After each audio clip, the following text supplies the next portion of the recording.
It is my pleasure once again to welcome Rav Yoni Rosensweig to be with us today.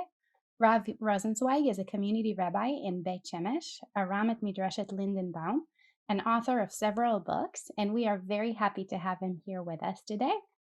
And with that, let me see if Rav Rosensweig is here. Okay, hope everyone is doing well and healthy. And I'd like to thank everyone who emailed me since last week, and I always enjoy getting feedback. So thank you very much for that.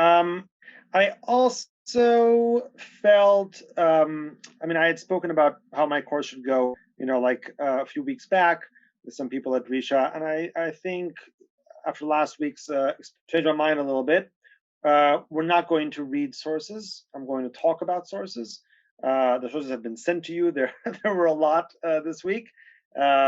They're there only for those who would like to kind of like delve into them. I will reference the sources, but I will not read them. So that way, anyone who wants to, after the shiur, go a little bit more into it is more than welcome.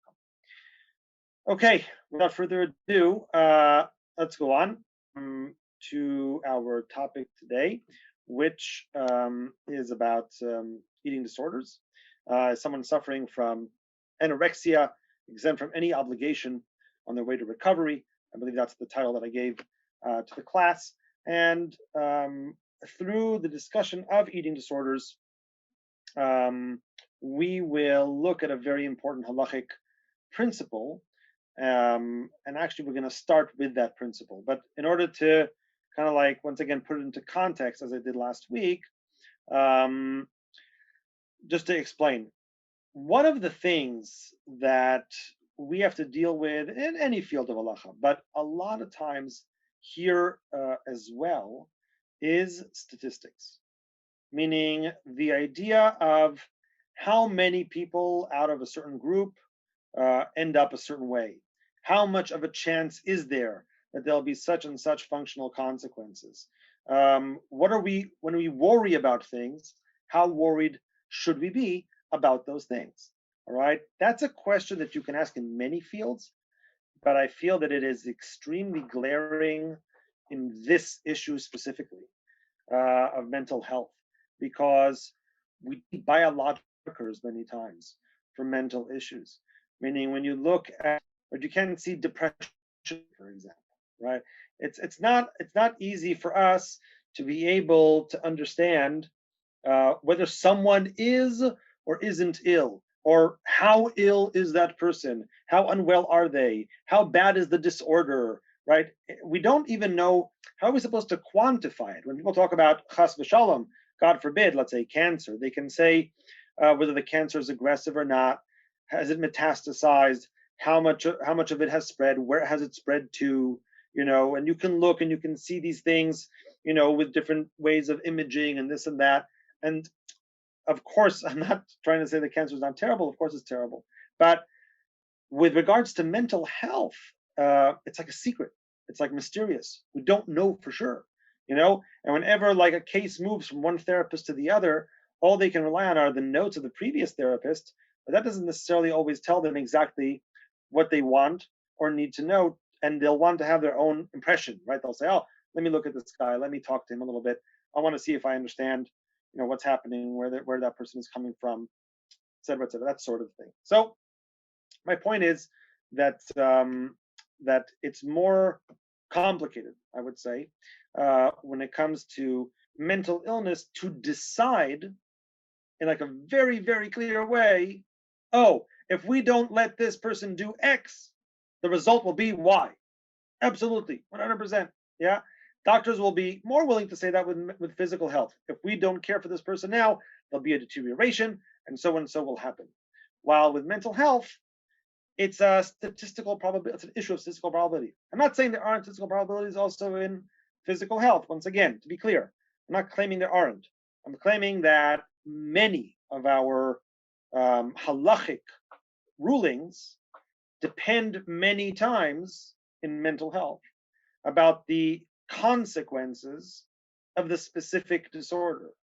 And for a doctor, a therapist, a dietitian, a social worker to try and predict what the consequences will be of a specific mental malady is a complicated issue, not a simple one. And so we rely on statistics. Then, as a result of that, we come to the question of what is the halachic status of statistics? How much can we rely on statistics? What are we looking for? What matters to us? And that is a very, very significant topic. One which I wrote an entire chapter about on Word it came out 37 pages in Hebrew, and one which I sent you 23 pages full of sources about, because that's how big the topic is. So we're not going to do 23 pages of sources, but we are going to talk about those sources. Okay, and we're going to do it briefly. So let me take you through those sources. Okay, and for those of you who have before you the sources, I'm not going to read out of them, to be clear, but I will tell you the numbers so that you can mark down for yourselves if you want what sources talk about what issues. Okay, so let's begin. Okay, we're talking a little bit about that. Our sources, our discussion starts with a seeming disagreement between two Rishonim. One's name is Rabbeinu Yerucham, and the other one is called the Rosh. Okay, maybe you've heard of the Rosh. He's more famous than Rabbeinu Yerucham, but they're both important Rishonim. Rabbeinu Yerucham seems to say very, very clearly that when we talk about pikuach nefesh, when we talk about something that's life-threatening, we're talking about someone who's in danger now, right now. We're not talking about someone who will be in danger if we don't help him, if we don't do something for him. Right now, his situation is stable, but who knows? If we don't help him now, if we don't do something for him, his situation might deteriorate and something will happen. We're not talking about that, says Rabbeinu Yerucham. That's not a case of pikuach nefesh. If he's fine now, even though he'll most definitely, or with some degree of certainty, deteriorate, that's not yet a situation that is considered life-threatening. That's the opinion of Rabbeinu Yerucham. But the Rosh, Rabbeinu Asher, from the 14th century, says differently. The Rosh says that someone who is not in danger now, but will deteriorate, is considered in danger now. In other words, we can stop him from deteriorating. We can prevent the deterioration into a status, into a state of chole sheyesh bo sakana, of a person who's sick and is in danger. We can prevent that, says the Rosh. And the fact that Rabbeinu Yerucham and the Rosh disagree is not surprising, because Rishonim disagree all the time. But what is interesting is that the Shulchan Aruch, the posek that we all know, paskins both opinions. He brings down the opinion of Rabbeinu Yerucham in Hilchot Shabbos, in Orach Chaim Shin Kaf Chet, and he brings down the opinion of Rabbeinu Yerucham in Hilchot Halachos of Yom Kippur, Orach Chaim Tav Reish Yud Chet. So it is not surprising that there's a machloked. It is surprising that the Shulchan Aruch seems to bring both opinions. This leads the Rishonim, mostly the Achronim, the commentaries on the Shulchan Aruch, to try and understand who the halacha is like. In this entire discussion, from Rabbeinu Yerucham and the Rosh, through the Shulchan Aruch, through all the Achronim, ranges from sources 1 all the way through 24. Okay? So if you want to delve into this specific disagreement, you will find it in sources 1 through 24. Okay? And that's for those of you who are keeping track and are, like I said, are interested in looking at that. Basically, there are 3 approaches to this issue. Okay? The first approach is that the Shulchan Aruch really means to paskin like the Rosh. Okay? That's one opinion. That's one option. One option is to say that the Shulchan Aruch indeed rules leniently. Anyone who is in a life-threatening situation or could deteriorate unless we intervene into a life-threatening situation is at the moment considered in pikuach nefesh, and therefore we can do anything that we want for that individual, including violating Torah prohibitions on Shabbat. Even though the Shulchan Aruch seems to say in Hilchot Shabbos, like Rabbeinu Yerucham, these opinions simply interpret a bit differently the statement in Hilchot Shabbos to fit with the statement in Hilchot Yom Kippur. So basically, they say halacha is like the Rosh. Someone who is in some sort of danger, no problem. Yeah, you can, even if he's not in danger right now, but he will be in danger. That person you can do whatever you need in order to save him, to help him, to do whatever you need for him, even if it's a violation on a Torah level. That's option number one. Option number two is that the rulings, like the Rosh and Rabbeinu Yerucham, complement each other. They are not contradictory, but rather they could be the same. Okay, how so? How could they be the same? How could they be? Sorry, I'm mixing up. They are complementary. They are not contradictory. Okay, they're not contradictory. They're complementary. They can be learned together, and there is no contradiction. Why? How so? There are many different distinctions that can be made. I will make one major distinction that many of the Achronim make, which is the following. We have to distinguish between a person who is already considered to be, and there is a significant worry that if he's not taken care of, the disease or whatever it is, the malady will get worse, and a person who right now is not in any threat of deterioration, but a deterioration is possible. In other words, someone who right now is suffering a deterioration of some sort, but he's not yet a chol sheyesh bo sakana, he's not yet in danger. Since he's already in the throes of the deterioration, that is what the Rosh meant when he said he's considered sheyesh bo sakana. But someone who right now is not a chol sheyesh bo sakana, but under a certain circumstance, something could happen to create a deterioration, that person is not a chol sheyesh bo sakana, and you cannot violate Torah prohibitions for that individual. And that is the second with regards to this contradiction within the Shulchan Aruch. Okay, so I sum up these two opinions. Okay, one says basically halacha is like the Rosh, that any danger of deterioration is enough. The other says no. We need to see a deterioration for us to be able to be lenient. Otherwise, there's nothing to talk about.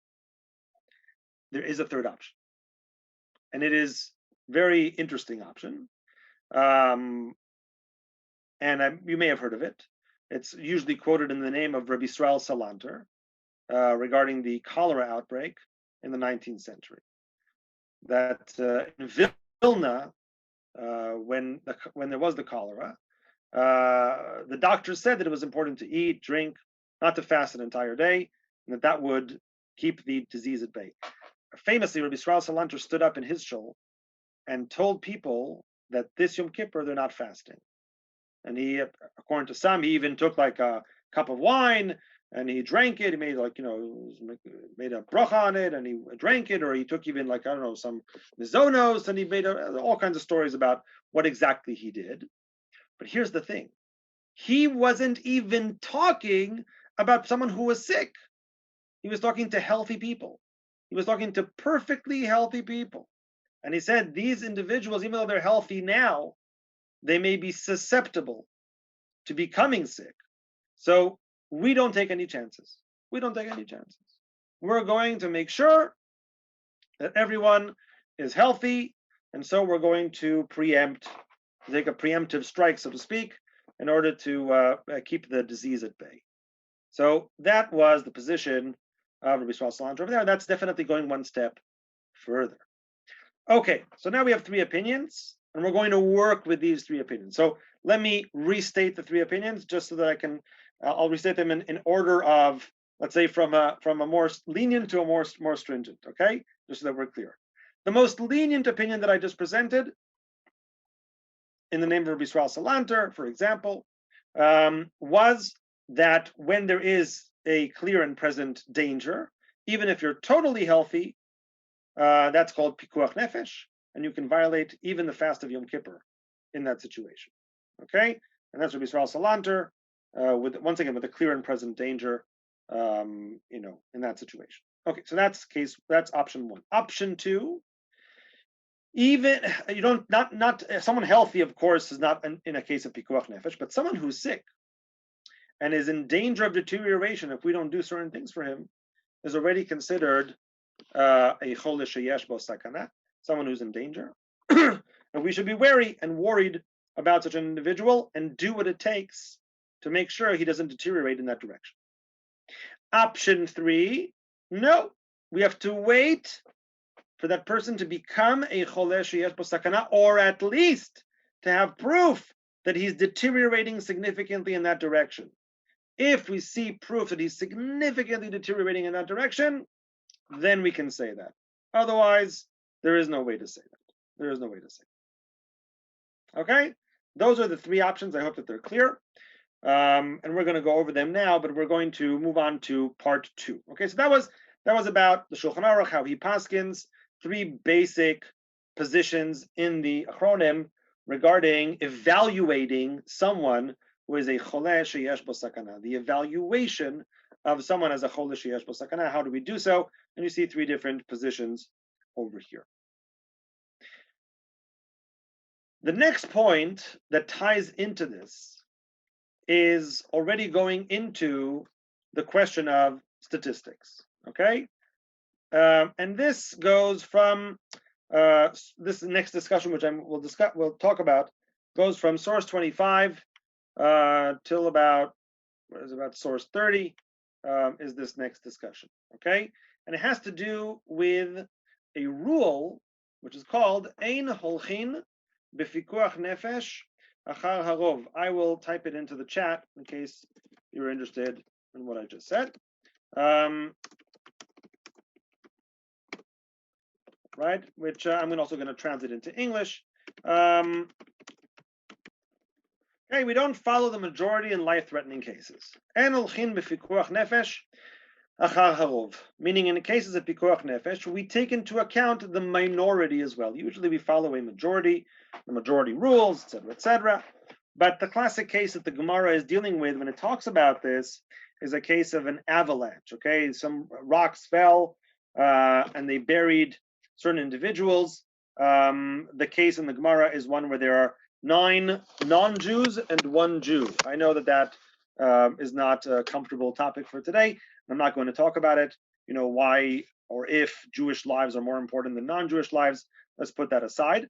Okay, but for the sake of argument, in terms of this Gemara, the moving of the rocks, okay, within this Gemara only happens in the case where you're sure that there is a Jew, meaning violating Shabbat by removing the rocks will only be done if you're absolutely certain that there is a Jewish life trapped under those rocks. Okay, so the question is, what happens if there were 9 non-Jews and 1 Jew in this courtyard?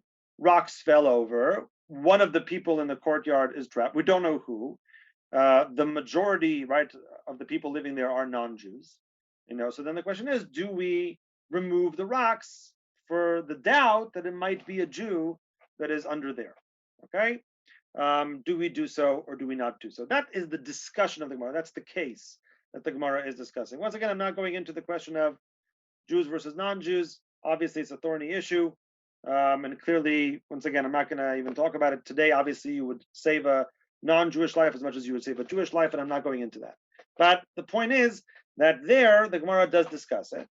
And the Gemara seems clear on the fact that generally we would.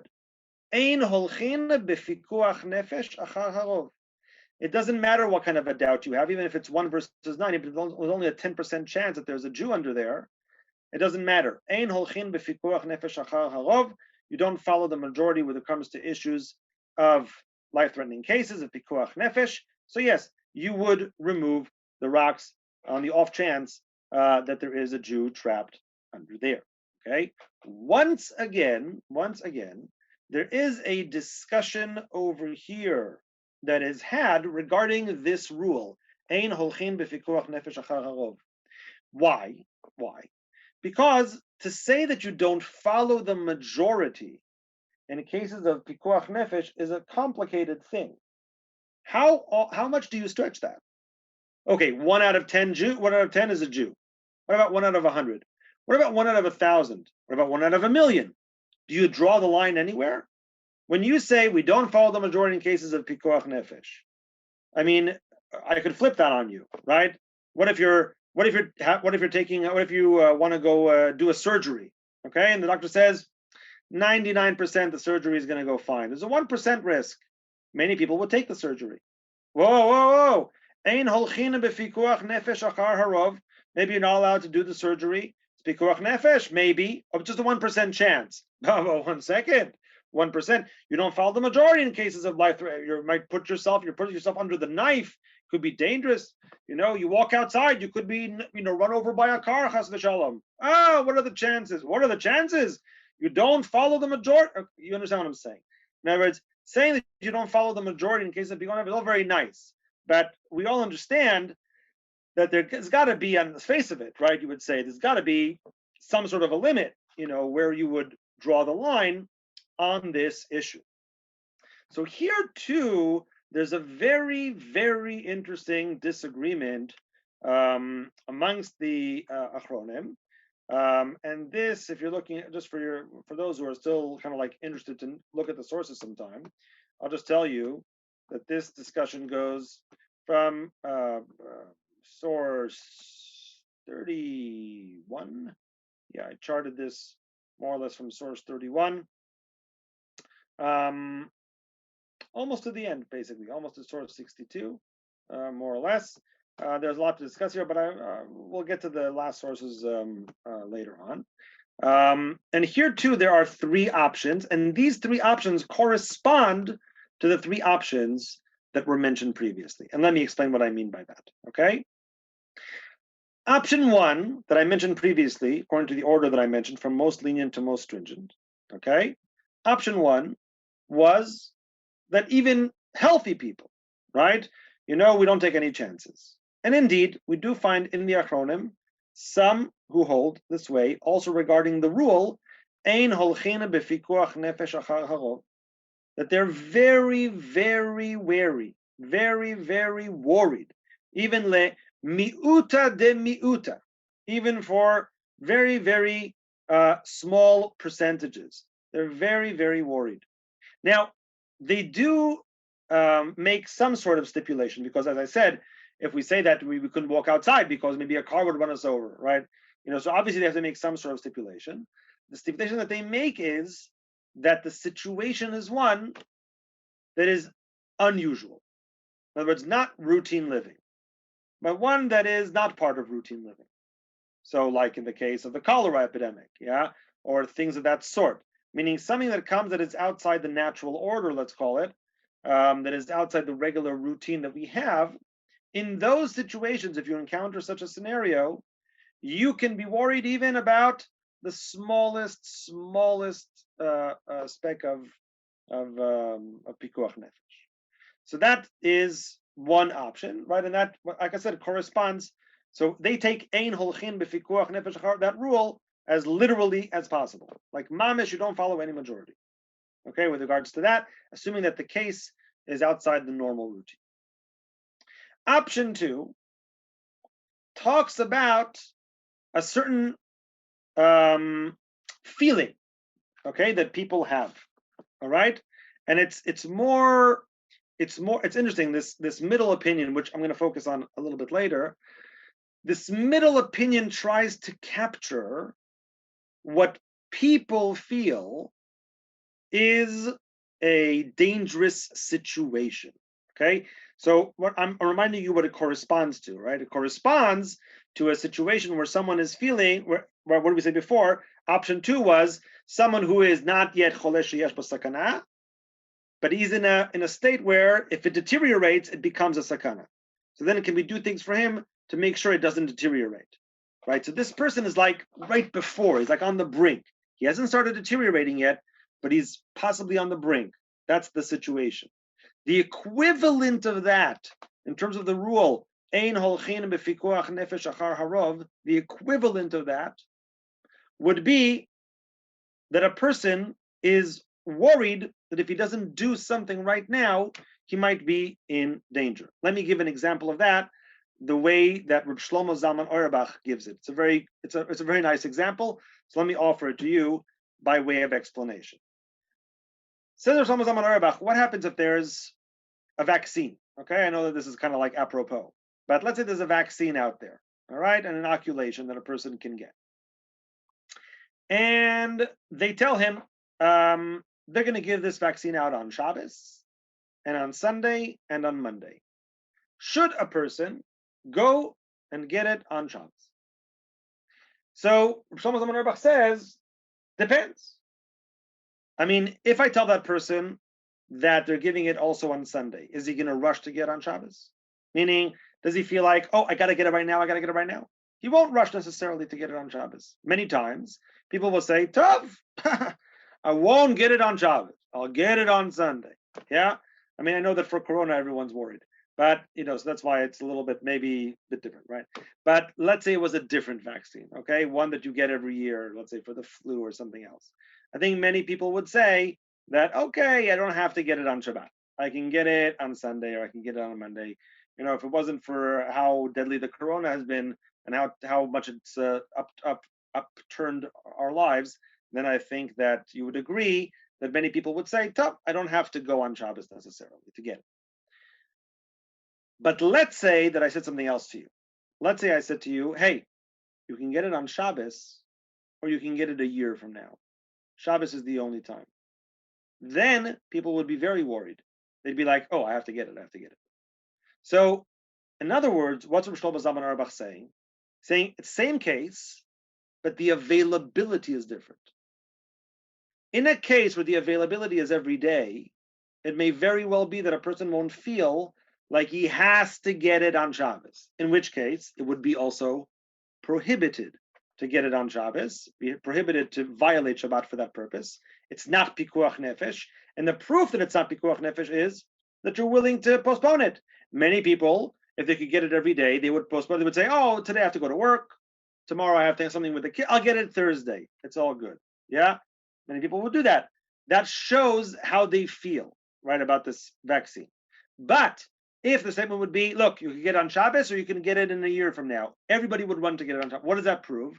It proves that with that sort of availability, they feel like this is pikuach nefesh now, because with that sort of gap, there's no way that I'm not getting this vaccine. Then, says Reb Shlomo Zalman Auerbach, it would be okay to get it on Shabbat.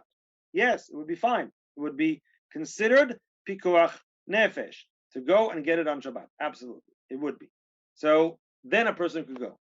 Okay, so that shows what he's trying to say. What do people view as dangerous?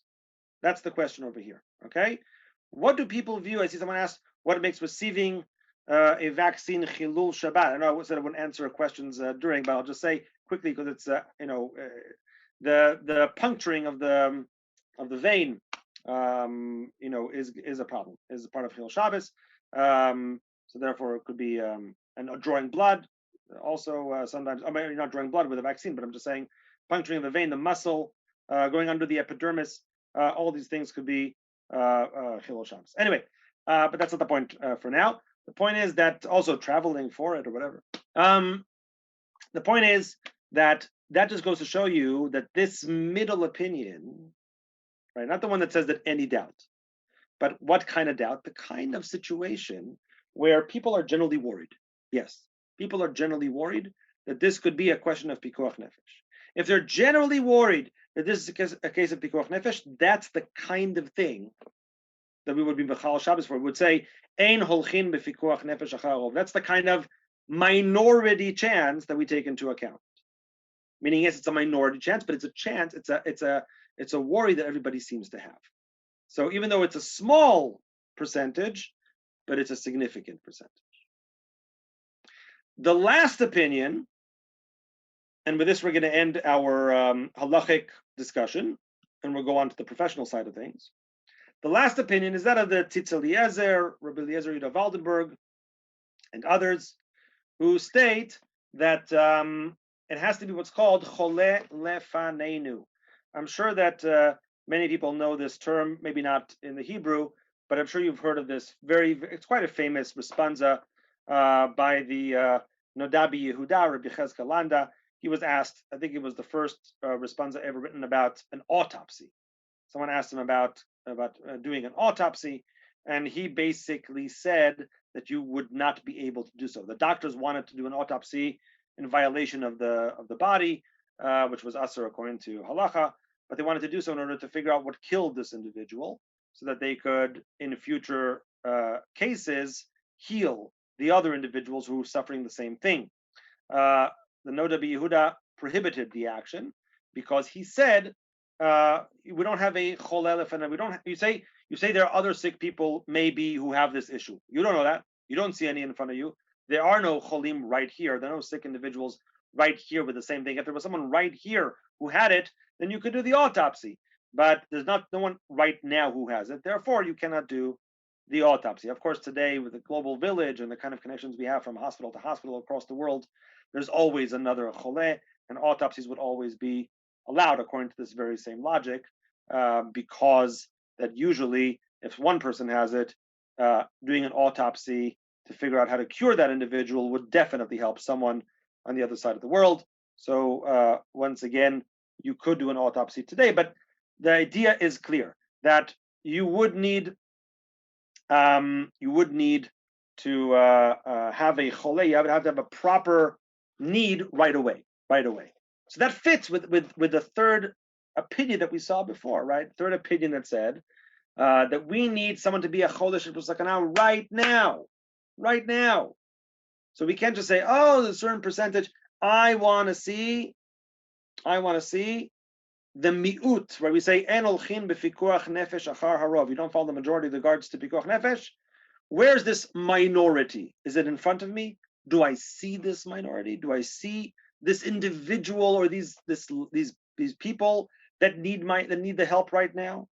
If the people are in front of me, like in the case of what I said with the one Jew and 9 non-Jews, right, in the courtyard, the Jew lives there. We know that the minority is in the vicinity. So there, it's not just like a pipe dream. It's not like just like, oh, maybe there's a Jew under there.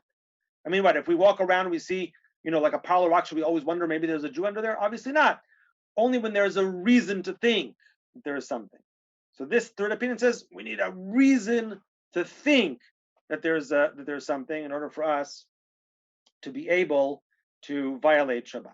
So these are, once again, 3 positions, 3 opinions. Okay. One last point.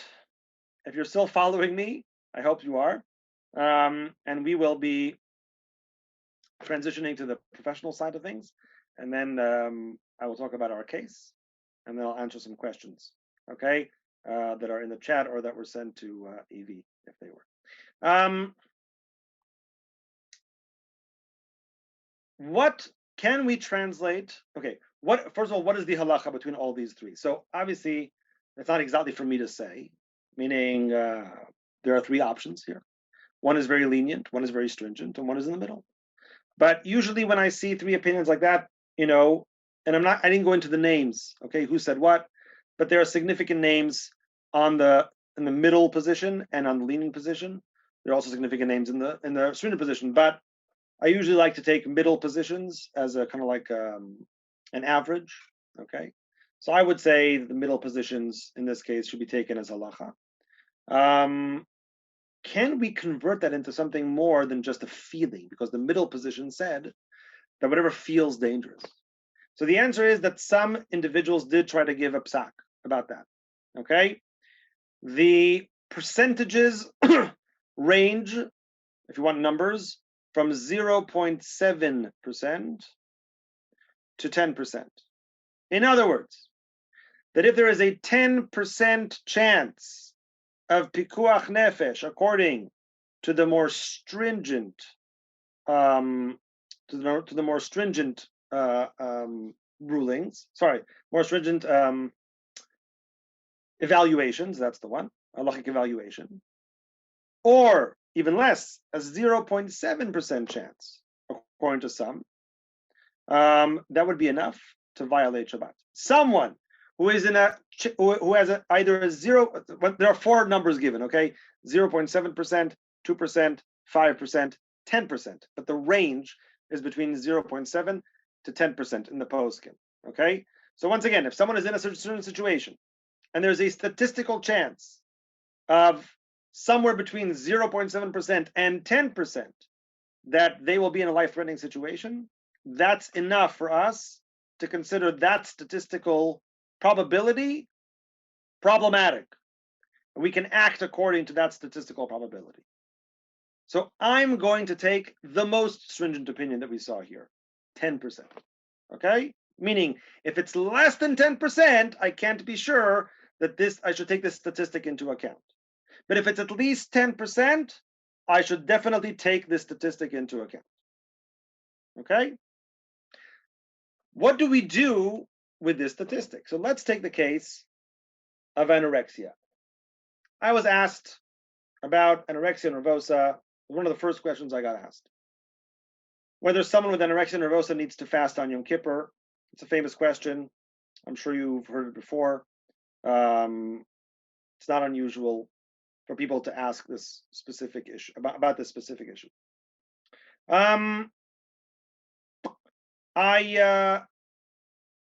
In trying to learn about this issue, okay, I went to 5 different doctors. I went to 6 doctors, but one of them was not Jewish. The other 5 were Jewish, religious. You know, because sometimes people say, "Oh, you have to ask a religious doctor because they are the only ones who really understand the importance of Yom Kippur, etc." So, fine, okay.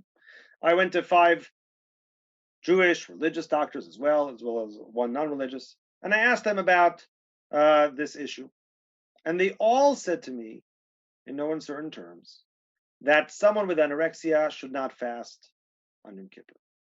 Now, to be clear, I'm not just talking about people who are in physical life-threatening, are physically threatened right now due to their lack of weight. I'm not just talking about people who are not under physical threat due to lack of weight, but are still not balanced in terms of their therapy, in terms of their head, in terms of where they're at, in terms of their life. I'm not just talking about those people. I'm even talking about individuals who have been well for years, 2, 3, 5 even, that for many of them, fasting on Yom Kippur can be a trigger to deteriorate into anorectic behavior. And this is well known, okay? This is very, very well known. Anyone who works in the wards can tell you. And I've spoken to many people, like I said, over the years to figure out, whether or not this is true, whether or not this psak is correct. Many Rabbanim have agreed with me, and like I said, all the doctors that I spoke to. Now, what's the reason for this leniency? Yom Kippur, the fast on Yom Kippur is a Torah law. It is a very stringent Torah law. It is not to be trifled with. We don't give up the fast easily. But let me be clear, according to the statistics, the lower end, I'm talking about the lower statistics, are that someone with anorexia nervosa, 10% of those individuals suffering from anorexia will unfortunately die, either from starvation or from suicide. Those are the lower estimates. The higher estimates, 20%, 30%, it's absolutely horrifying to think about it. That means if it's 10%, it's 1 out of every 10 individuals. I'm talking about those who are getting care, not those who are not getting care. And if it's the higher estimates, we're talking about almost 1/3 of the individuals who are suffering from this very, very deadly disorder. So anorexia nervosa is not a joke by any means. So when I talk about someone with anorexia and I say that they are exempt from Yom Kippur, I'm saying that because of the statistics. And as we saw, the statistics matter when they're certainly, even according to the most stringent opinions. If it's a 10% statistic, then it counts. Then it matters halachically. If it's 10% at the most, once again, those were the stringent ones. St. Paul said even 5% or 2% or 0.7%. Certainly, if it's 10%, everyone will agree that there is reason and need to be lenient for these individuals. Now, there's a lot to say in terms of whether they would be exempt for life. I'm not saying they would be exempt for life. I think it's dangerous to say that for them, not just in terms of the halacha, but for them. To say to someone that they can never fast Yom Kippur is to say that they'll be sick forever. And I would never say that to a person. I don't think it's true, and I don't think it's the right thing to do.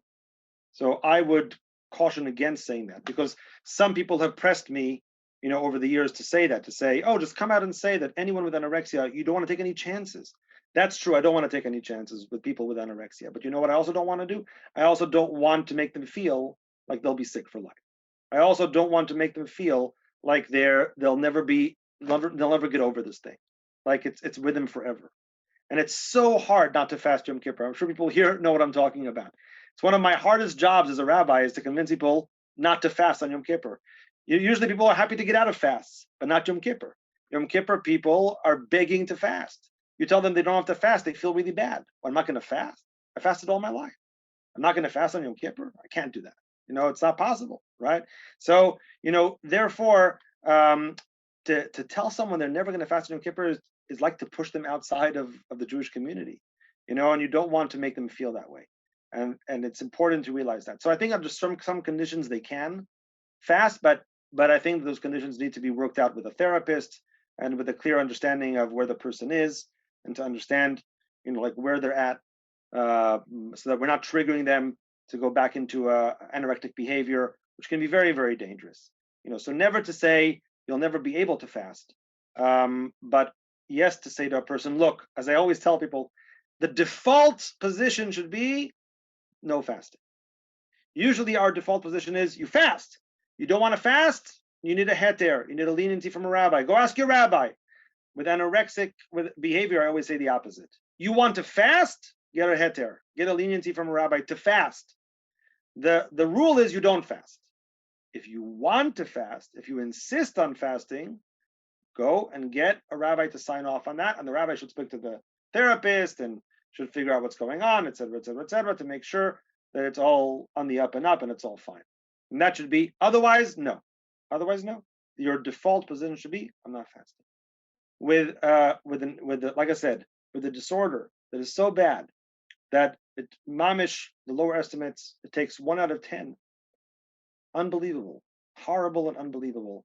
We cannot take any chances whatsoever in those situations. All right, I'm going to stop here, the part where I just monologue, and I'm going to go to the questions. I'm going to first go to my chat, and then when I'm done with my chat, if Evie wants to tell me what she got, then I'm happy to. I'll listen. Okay. Let's see.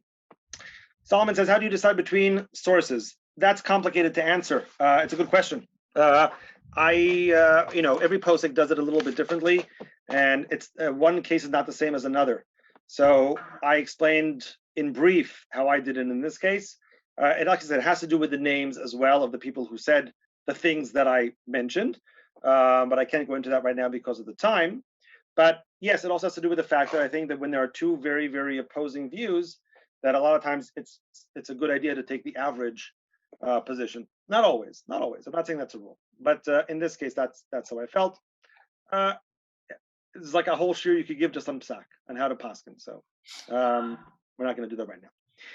Esther writes, what about a situation where a stricter halachic lifestyle impacts someone's mental health? Are there leniencies allowed for OCD or PTSD or depression, where someone may be overwhelmed by rules and rigidity? Absolutely. There's so many cases, right?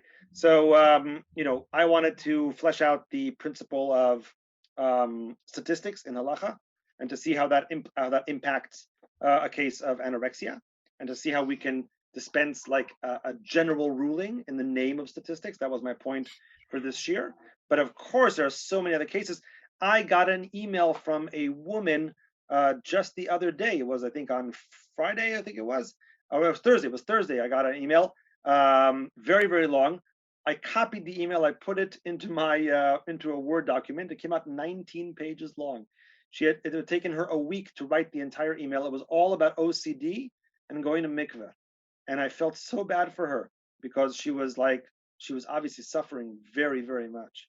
Because she had so many things she wanted to tell me, and she didn't know what order to tell me, and this and that, and it was really, I felt so bad, for her, and it took me just like an hour to read the whole thing, and then to answer. So of course we have to find leniencies for OCD. PTSD, absolutely, absolutely, so many things for PTSD, especially when it's sexual trauma and things like that. I deal with it a lot. So there are definitely issues. Depression, I think, is next time about depression a little bit. I think we'll talk about depression next time. Yes, absolutely. There are so many things to talk about, and a lot of things that need to be done. Solomon writes again, are there no decision rules between the sources? Not with these, not a clear-cut decision. Every rabbi, like I said, makes. Is there any system according to the Torah to define how that opinion of the law should be established? Yes, but in each case, a little bit different, and each rabbi will implement differently. So I can't say that there's a clear-cut rule. I can't say to you, Solomon, it's like, oh yeah, like there's like clearly a way to do it, and this is the only way. It's more of an art than math. Okay, when it comes to paskening, there's a lot more art that goes into it. It's not just mathematics of figuring out number of sources, number of people, etc., etc. Okay, Cheryl writes the three main rabbinic sources. One was Reb Salanter and Rabbi Yerucham. Who was responsible for the middle opinion? Not exactly. That's not exactly how I put it. To be clear, Cheryl, I'll just correct a little bit. It was. I didn't actually mention all the names. It's not your fault. To be clear, that's not your fault. The opinions. Rabbi Yerucham I mentioned as a Rishon who disagreed with the Rosh. As a result of that, Shulchan Aruch paskin both opinions. But Reb Salanter was the most lenient. Yes, that's correct. Most stringent, most strict was the Tzitz Eliezer, for example. Rabbi Eliezer Yudah Waldenberg was the most strict. And the middle position you could attribute to Reb Shlomo Zalman Auerbach, for example. He was a middle position. But there are other names, of course, and I'm just giving one of the names. Lisa writes, Rabbi, thank you for this valuable information. What are your recommendations to share this with Rebbeim and increase awareness of mental health in the Jewish community? My recommendations are to share this with Rebbeim. Yes, 100%. Unfortunately, I have many times found that, just lately, in fact, someone asked me about a woman, a young girl, learning in a midrashah here in Israel, suffering also from anorexia. And I found out that a rabbi had told her to fast, to fast and to break the fast if she feels some sort of onset of the anorexia, and then to do so, and then to break the fast, but to drink with what's called shiurim, meaning within amounts, which is, in my opinion, horrible, because shiurim are just as bad for anorexia as fasting. In other words, if you understand anorexia as it's almost like an addiction. It's not I don't want to say it's an addiction mamish, but it's almost like an addiction in the sense that it's like a high. In other words, when you fast, right, it's the control. It's the idea that you can control what you eat. So if you tell someone shiurim, they're still controlling what they eat. It's that feeling of control that gets them to do it.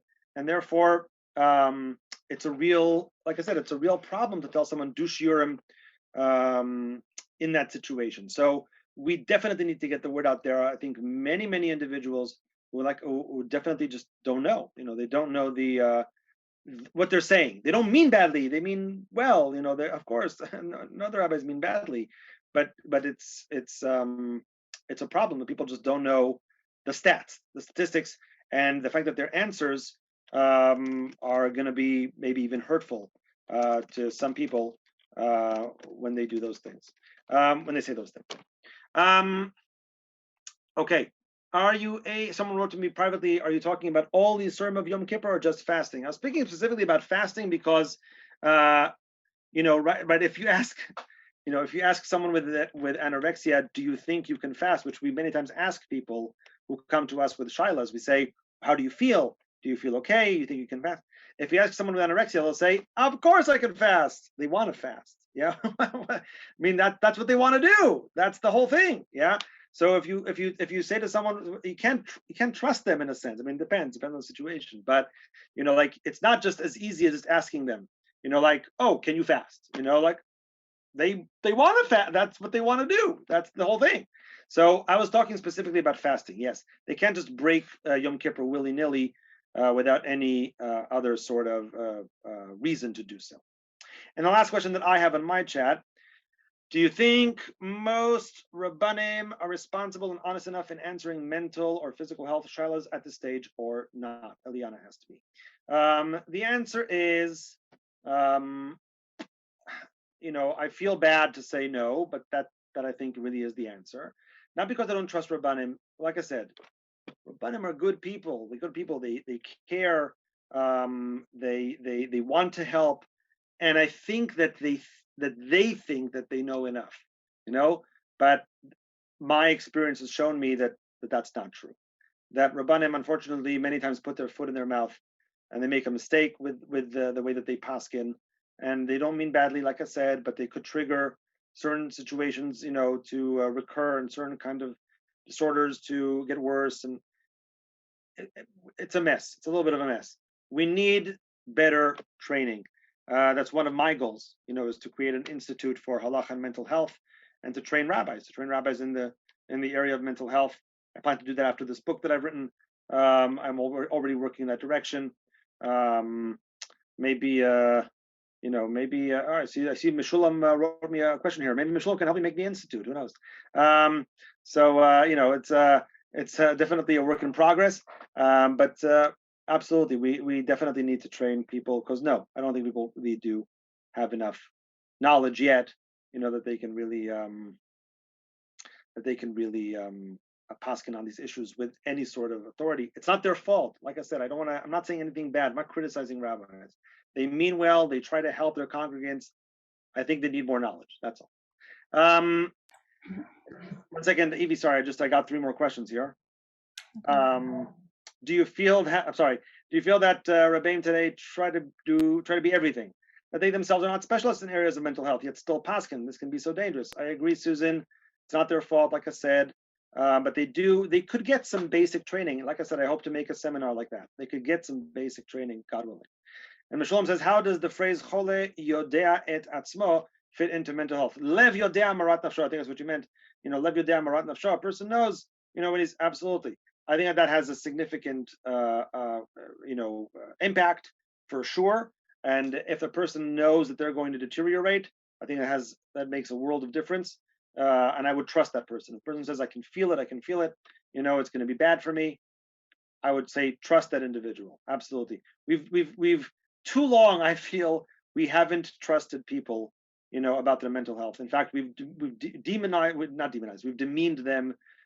We've made them feel small. We've made them feel like they don't understand themselves, like they're not all there. They can't really control themselves, what they know, what they don't know about themselves. Chaval. A person says, about themselves, we should trust that's so. All right, Evie. So I do have a question in the chat, but before I do so, with your permission, Rav Yoni, can I let Devora ask you a question, Devora Steinmetz? I'll ask her to unmute. Bavakasha. Okay, there you go. And then after that, I have another question. Devora, go ahead. Thank you. It's actually a double question about the application of these sources and considerations to anorexia.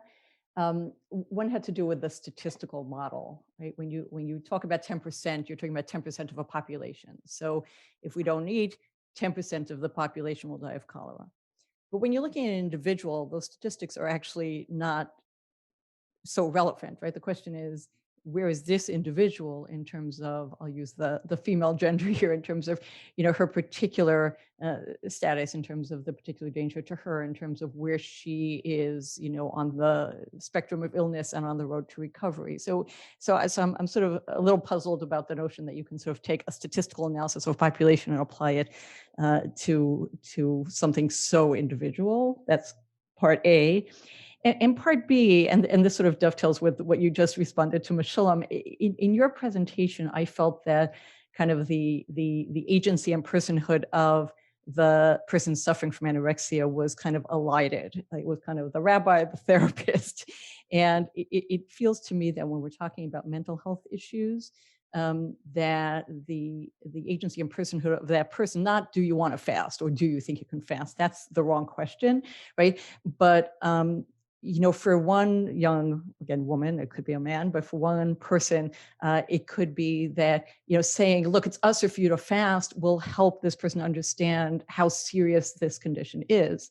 But for another person, saying you can't fast, even though it may be that she's not in particular danger, might be to kind of undermine, where she is in her journey of recovery. So that struck me as a kind of a missing piece in your description of how we apply the halakhah to these situations. If you could respond. Yeah, thank you very much. I want to say, right, and this actually connects also to last week's presentation, right? First of all, that I sometimes, because of the time constraints, and I am not under any time constraints right now. To be clear, I'm happy to stay here till 11:30, but it's 11:30 by me. It's 4:30 by you. But it's I sometimes, because of the constraints, I can't always give over the entire thing and everything that I feel about a certain topic, and I kind of like hint towards certain things. But to answer your specific questions, when I first started writing my book on Halakhah and mental health, and I started asking questions, so I always said, and I don't think I said this last time, that every question I asked, I got the same answer to. Every question I ever asked any therapist about anything, I got the same answer to, which was every case is different. Every case is different. Every case is unique, et cetera, et cetera, et cetera. 100%. I'm not saying that's not true.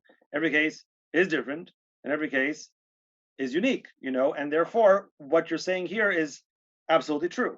Nevertheless, a DSM was written, meaning they were able to take a certain, list of symptoms or list of criteria and create some sort of a definition for this disorder or that disorder, and yes, to bunch of a bunch of people into that disorder, to say this group all has similar A, B, and C. So obviously, when you come to paskin for a specific individual, you need to know the history, you need to know where they are in the process, you need to know what's going on with them. 100%. I completely agree with that. I'm not disagreeing. What I'm saying is that as a rule, right, that's why I said the individual should come ask a question whether they can fast, not the opposite. In other words, the rule should be careful. The rule for that population should be wary. You feel like you can fast, you feel like things are okay with you, you want to be part of that, come ask a shaila. Okay, 100%. It's not like I'll for sure tell you not to fast, but you're in the kind of population that I'm scared about. So therefore, maybe things are great, and we can fast. But nevertheless, we need to be just careful, not to encourage, not to tell that population that they're the same as everybody else, because then I'm afraid that it will trigger deteriorations that we'll be sorry for later on. So I think that answers both points, I think, if I'm not mistaken. One more question. Is this a good time for another question? Yeah, I'm free. Okay, perfect. One more question from the chat. So Hindi was saying that there is a clear answer to fasting and anorexia, but what about other halakhot that stem from this disorder that are not food related? So for example, someone's relationship to physical appearance and fear of body image at the mikvah, what sensitivities or healing tools can be put in place that stem from halakhah? For what again? For what? For which issues? So for one's relationship with physical appearance, fear of body image, so less related to the food and more related to body image.